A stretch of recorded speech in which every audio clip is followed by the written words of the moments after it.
How to fix Discord can't create account. I'm going to show you how you can fix this. You can't register for Discord because you are under the age of 13. According to Discord's terms, you need to be at least 13 years old to access the app. The system will verify users that satisfy the minimum age requirement.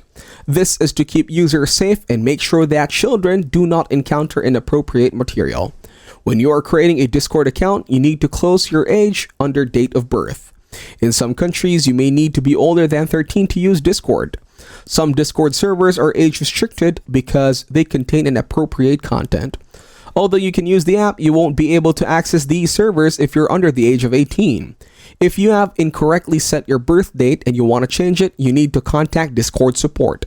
First, clear cookies in Chrome. To do that, exit Discord in your browser. Click on the three dots on the right of the URL field. Select More Tools followed by Clear Browsing Data. Select Cookies and Other Site Data. Click on Clear Data. Reopen Discord in your browser. Create a new Discord account and set your age to 13. Fix 2 is to use another device or browser.